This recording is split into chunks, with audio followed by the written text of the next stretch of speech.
드디어.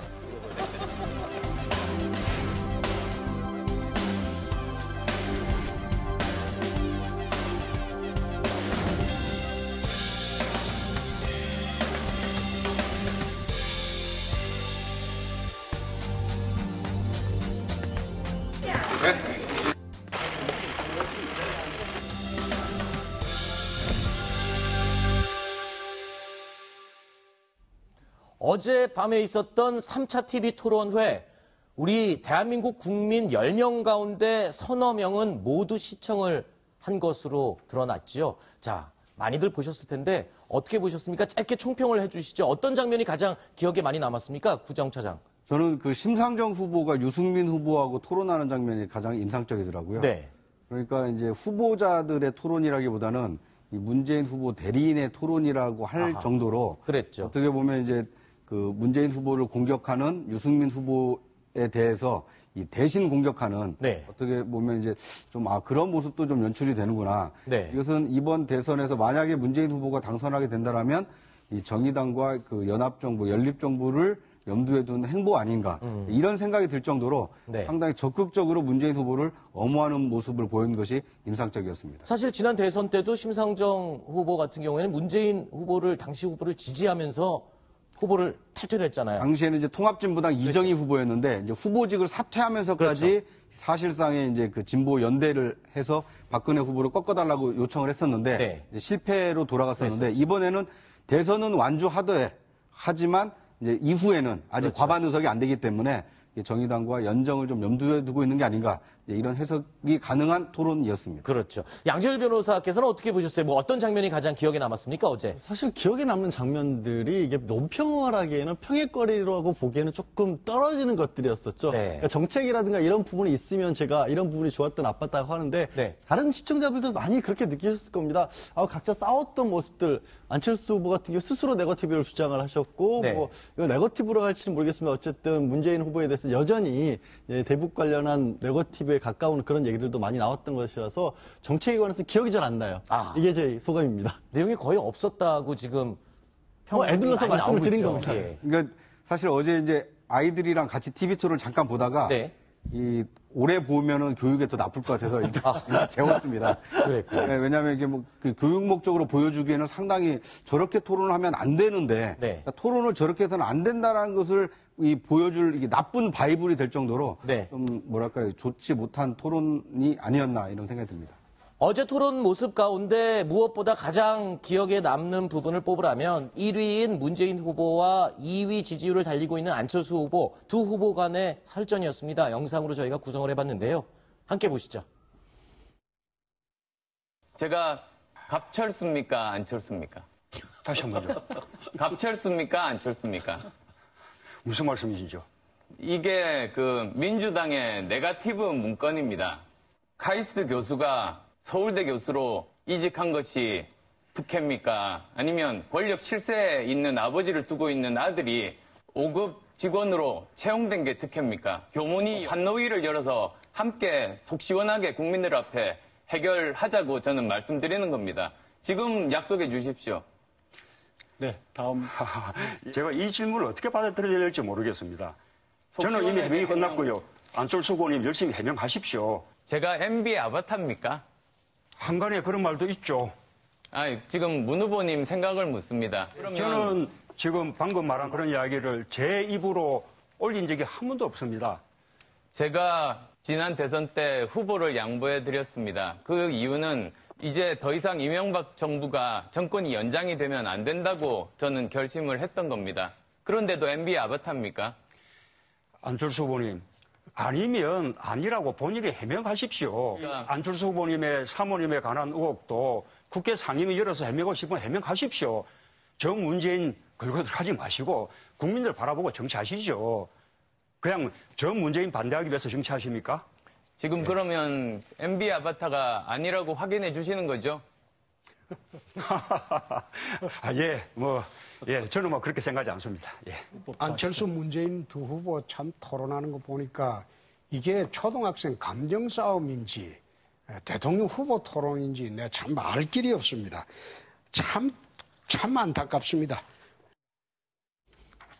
사실 오늘 하루 종일 인터넷 검색어의 순위에 상위권에 랭킹돼 있던 단어 중에 하나가 MB 아바타라는 말이었습니다. 이러니까 잘 알지 못하는 분들이 훨씬 많았던 말을 안철수 후보가 직접 본인이 꺼내면서 더 많은 사람들이 부정적인 말을 알게 됐다. 셀프 디스를 한 결과가 된 거죠. 저는 그 부분에 대해서는 정말로 저거는 실수하셨다고 생각하는 게 네. 본인으로서는 굉장히 가슴 아픈 얘기들이었을 그렇죠. 겁니다. 그리고 SNS라든가 일부 가짜뉴스처럼 떠도는 얘기들도 있었던 건 맞아요. 네. 하지만 어떻게 보면 일반 포털이라든가 일반 그냥 뉴스 사이트에서는 저런 말을 본 적이 없었어요. 네. 잠깐 나왔지만 어제 시청률 38%였습니다. 그렇죠. 그러니까 갑자기 저게 무슨 말이지 하면서 찾아보기 시작하는 겁니다. 네. 저는 이 부분은 누가 이런 전략을 세우셨는지 모르겠는데 정말 셀프 네거티브라고 봐도 좋을 만큼 실패한 전략이었다고 봅니다. 네. 그리고 또 안철수 후보가 국회 상임위를 열어서 특혜 논란에 대해서 좀 국민 앞에 다 공개를 하자라고 했는데 이거는 어떻게 보십니까? 이게 올바른 방법과 절차라고 보십니까? 효과가 있는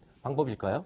글쎄요, 그 효과를 떠나서요. 네. 지금 대통령 선거전이 한참이지 않습니까? 네. 그러니까 이 대통령 선거전을 치열하게 준비하기 위해서 어떻게 보면 국회는 사실상 이렇게 안 열리고 있는 겁니다. 네. 그런데 그 국회를, 그러니까 대한민국의 어떤 정책을 입안하기 위해서 여는 것이 아니라 후보들의 어떤 의혹을 해명하기 위해서 국회를 열자라는 발상은, 그러니까 물론 억울하기 때문에 그것을 이 어떤 이게 절차를 통해서 해명하고자 하는 것은 뭐 있을 수 있겠지만 대통령 선거 전에 국회를 열어서 해명하자라고 하는 것은 너무 이렇게 자기중심적인 이 태도 아닌가, 이런 비판에 직면할 수 있기 때문에 네. 어떻게 보면 그런 해법을 제시한 안철수 후보에게는 이 득보다는 좀 실이 크지 않았나 하는 생각이 좀 듭니다. 네. 그리고 어제 이 3차 TV 토론회가 열리기 전에 고민이 좀 있었던 후보가 바로 홍준표 후보일 겁니다.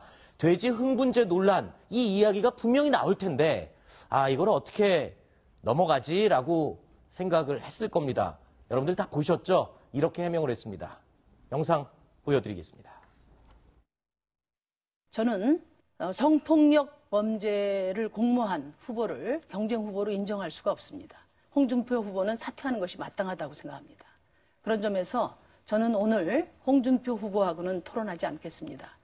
저는 자유한국당 홍준표 후보의 즉각 사퇴를 촉구합니다.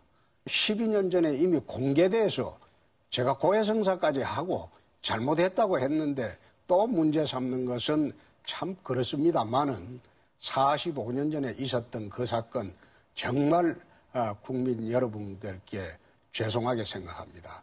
다시 한번 사죄의 말씀을 드립니다. 홍준표 후보 사퇴해야 합니다. 저는 얼굴 보지 않고 말씀드리겠습니다. 제가 사퇴하는 것이 안철수 후보님한테 많이 도움이 되는 모양이죠. 저는 그런 것과 상관없습니다. 사퇴하십시오. 저는 홍준표 후보께 묻겠습니다. 사퇴하셔야 된다는 그 입장에는 변함이 없습니다. 그래서 보지 않고 저는 카메라 보고 국민께 말씀을 드립니다. 안 후보님, 이리 보고 말씀하시죠. 국민들이 참 조잡스럽게 생각합니다. 성완종이금 사면은 왜 문재인 후보가 2번이나 해줬어요? 예. 그걸 2번 해줬잖아요. 기가 막힙니다. 이 자리에 네네. 그런 말씀을 할 자격이 제일 없는 분이 홍준표 후보예요. 왜 다들 사퇴라고 하지 않습니까? 사퇴를 아니 내가 왜 무슨 해요? 연주 체면으로 그런 이야기를 합니까? 아니. 네, 나머지 4명의 후보들이 보이콧을 했죠. 홍준표 후보와는 이야기를 하지 않겠다. 그리고 시종일관 사퇴를 하라고 요구를 했습니다. 양지열 변호사는 어떻게 보셨습니까? 저 장면. 지금 홍 후보로서는 저런 식의 얘기를 하는 것밖에 없을 것 같습니다. 네. 그러니까 이미 그러니까 정말 쏟아진 물이지 않습니까? 그렇죠. 이번에 새로 나온 얘기도 아니고 본인 입장에서는 12년 전에 나왔던 일이고 45년 전에 있었던 이 일인데 네. 문제는 이제 이 많은 국민들이 보내는 의혹은 그때 그 일이 있었던 것도 충격이지만 어떻게 그런 일을 스스로 책에다 쓸 생각을 했느냐. 도대체 네. 그 사건에 대해서 인식 자체가 잘못되어 있는 게 아니냐는 의혹을 보내고 있거든요. 네. 근데 그것에 대해서 어떻게 해명을 하겠습니까? 여기서 뭐 본인 말한 것처럼 사죄도 했고 고해성사도 했다라고 하는데 더 물러난 건 또 홍 후보 본인의 어떤 그 지금까지 싸웠던 캐릭터하고도 맞지도 않고 네. 제가 봤었을 때는 홍 후보가 저렇게 고집을 세우는 것도 지금 본인이 받고 있는 본인을 지지하는 사람들은 아마 저 정도에서 넘어가 줄 거라고 믿는 것 같아요. 네. 그러니까 어차피 안 될 부분은 포기를 하고 가는 게 아닌가 하는 생각도 조금은 듭니다. 네. 자, 어제 토론회에서는 이 돼지 흥분제 이런 곁가지 같은 얘기도 있었지만 또 송민순 전 장관의 회고록 이야기도 논란으로 이어졌습니다. 함께 보시죠. 노무현 정부 때 천호선 대변인의 11월 20일 날 최종 결정했다는 거. 만약 거짓말로 지금 들통이 날까봐 계속 지금 말 바꾸기를 하는 거 아니냐. 그 당시 11월 16일 대통령 주재회의에서 대통령이 기권으로 결론을 내렸다라고 그 회의에서 배석하고 기록했던 당시 연설기획비서관이 그 경위를 밝혔습니다. 송민순 장관이 외교부가 북한하고 접촉해 본 결과 북한이 찬성을 하더라도 크게 반발할 것 같지 않다. 주장하면서 본인이 확인해 보자. 그래서 그 당시 외교안보 수석 윤병세 수석이 그 문항까지 준비해 왔다는 사실이 오늘 다 지금 확인된 거 아닙니까? 자, 송민순 전 장관의 회고록 논란은 사실 문재인 후보 입장에서 보면은 가장 아프고 약점으로 꼽히는 데가 안보관 아닙니까? 그 안보관을 좀 건드리는데 도움이 되는 소재로 작용을 하지 않을까 싶었는데 어떨까요? 지금 1위를 달리는 지지율에 악영향을 끼칠 수 있을 만한 공격의 요소가 될까요? 뭐 악영향까지는 아닐 거고요. 아마 더 지지세가 붙는 것을 막는 효과는 있을 겁니다. 아하. 그러니까 이제 그 중립적인 지대에 있는 사람들이 나중에는 이 그 투표율이 가까워지면 최종적으로 결정을 해야 되지 않습니까? 그런데 그 최종적으로 결정을 할 때 무당파라든지 아니면 아직 지지 후보를 정하지 않은 이 중립지대에 있는 후보들이 역시 문재인 후보는 좀 안보관이 불안해. 네. 이런 부정적인 인식을 심어주는 데는 효과가 있을지 모르겠지만 기존의 문재인 후보를 지지하고 있었던 후보자들이 지지를 철회하게 만드는 데는 좀 오히려 역기능을 좀 하지 않을까. 오히려 저렇게 공격받는 문재인 후보를 더 도와야 되겠다. 더 견고하게 지지를 해야겠다. 이런 효과가 있을 수 있기 때문에 뭐 중립지대에 있는 플러스를 막는 효과는 있겠지만 마이너스로 가기에는 조금 어렵지 않나 하는 생각이 듭니다. 송찬욱 기자. 네. 지금 문재인 후보의 저 대응 방식과 지금 요즘 하는 그 대응에 대해서 정치부 기자들은 어떻게 평가를 하고 있나요? 사실 이 대응이라는 게 문재인 후보 지금 대선 15일 정도 남았기 때문에 네. 이 문제는 명확하게 15일 안에 풀리기가 쉽지 않은 게 사실입니다. 그렇기 때문에 지금 이제 문재인 캠프에 있는 노무현 전 대통령 다시 참여정부 인사들이 우리는 이렇게 증거를 갖고 있다.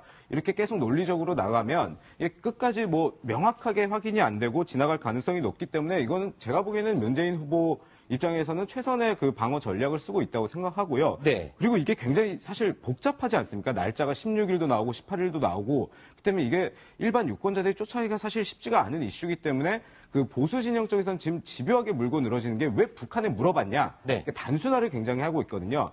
이 북한에 물어본 것에 대해서 앞으로 문재인 후보가 15일 동안 어떻게 대응을 하느냐가 향후에 이 송민수 회고록이 선거에 영향을 미칠지, 아니면 큰 영향을 미칠지 않을지가 좀 결정이 될 것으로 보입니다. 네. 자, 이 어제 TV 토론회 이후에요. 이 송 전 장관이 당시에 노무현 전 대통령에게 직접 보냈다는 친서, 편지 내용까지 공개를 했습니다. 함께 보시죠.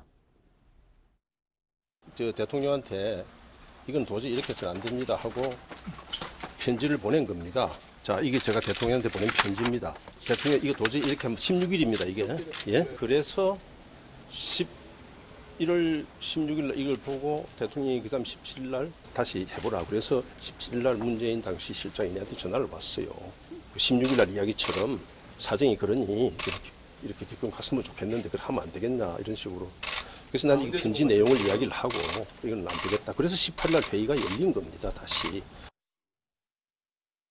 이유종 기자. 네. 자, 이 편지 내용의 핵심 어떤 것인지 좀 짚어주시죠. 네, 한 페이지 분량의 편지였는데요. 네. 참여정부의 흠을 찾는데 혈안이 돼 있는 일부 언론과 정치인들에게 좋은 공격 주시를 주는 것도 저로서는 가슴 답답한 일입니다. 이런 네. 문장이 있습니다. 또 다른 문장은 이런 얘기도 있습니다. 그간 우리는 골치 아픈 동생을 둔 형님 같은 입장에서 그런 입장이 있었다는 문구가 있고요. 또 복잡한 문제들을 고통스럽게 풀어왔습니다. 그러나 이번 우리의 기권으로 국제사회에서 이러한 기초가 크게 흔들리게 됐습니다라는 내용을 노무현 대통령한테 드리는 손편지였습니다. 네. 보내는 날은 11월 16일이라서 송민순 전 장관은 이 당시에 내용이 확정되진 않았다 이런 주장을 해왔던 그 시기입니다. 네. 근데 이 편지 내용만 봐갖고는요. 이게 그러니까 16일 날 대통령이 기권을 결정을 이미 했다라고 주장하는 문재인 후보의 말도 확신할 수가 없고요. 그리고 또 이 편지 내용도 보면 그 이후에 18일에 결정됐다. 있다라는 것도 좀 확실치는 않고요. 애매한 상황인 것 같거든요. 그러니까 이게 이제 해석의 문제가 네. 있는 게요. 16일 날 기권을 대통령이 했다라고 생각하는 사람들은 이제 그걸로 끝났는데 그렇죠. 이미 이제 결론이 났는데 송 장관이 저렇게 손편지를 써서 다시 대통령을 마음을 바꾸려고 노력을 하니 네. 대통령이 그러면 다시 한번 모여서 논의를 해서 결론을 내려봅시다. 네. 이렇게 이제 한 번 물러선 거 아니냐라는 것이 이제 기권으로 결정했다는 사람들의 얘기고요. 송 장관의 경우에는 내가 이렇게까지 이 대통령에게 뜻을 굽히지 않아서 다시 회의가 열려서 이제 의사결정을 하기 위해서 18일 날 회의를 했는데 네. 거기에서 이제 북한에게 물어보자라는 얘기가 나왔다라는 주장이 나오는 겁니다. 네. 그러니까 이제 같은 사안을 놓고 그걸 어떻게 해석하느냐에 약간의 해석의 문제이기 때문에 저 공방은 이 진실 공방이라기보다는 이 주장과 주장, 그 기억과 기억이 부딪히는 그 공방이기 때문에 네. 쉽게 결론이 나기가 좀 어려운 사안입니다. 네.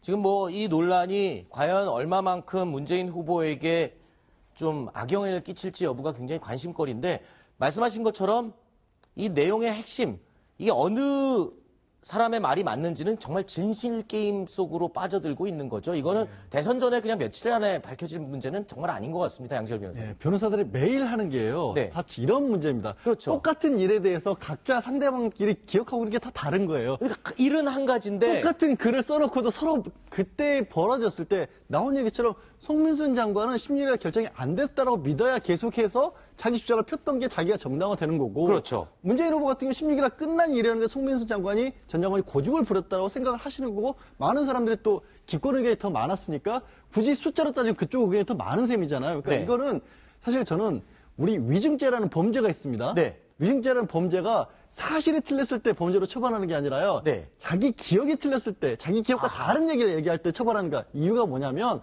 사람의 기억력이라는 건 믿을 수가 없는 겁니다. 네. 법적으로도 그거는 믿을 수 없다고 인정이 돼 있는 거예요. 그래서 결론 안 납니다, 절대로 이거는. 그렇군요. 자, 그런데요, 이런 와중에 하태경 의원이요, 문재인 후보 측에서 공개한 이 메모에 18일 안보실장 발언, 이 내용이 누락이 됐다. 또 이렇게 새로운 주장을 추가로 들고 나왔습니다. 자, 어떤 주장이고 그랬을 가능성이 있는 건가요? 내용을 확인해 주시죠. 네.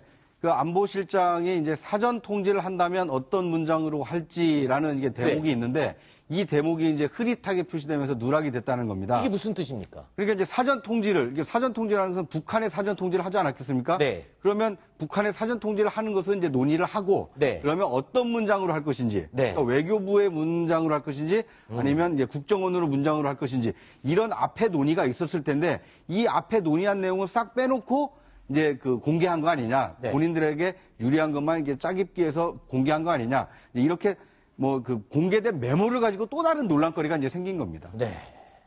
이런 상황을 두고 점입가경이라고 해야 되나요? 어떻게 점점 헤어날 수 없는 쪽으로 계속 수수께끼로 빠져드는 느낌이 드는 것 같습니다. 근데 일단 뭐 문재인 후보 측 해명도 소개를 안 하면 안 될 것 같은데요. 네. 문재인 후보 측에서는 이제 메모 원본도 공개를 했고, 그리고 기자들을 그 취재 편의를 위해서 따로 그 워드 프로그램을 통해서 쳐서 하나 만들어서 또 제공을 했는데 그 과정에서 실무적인 착오였다. 결코 우리가 은폐하려고 한 거 아니었다. 이런 해명을 하긴 했습니다. 네, 알겠습니다.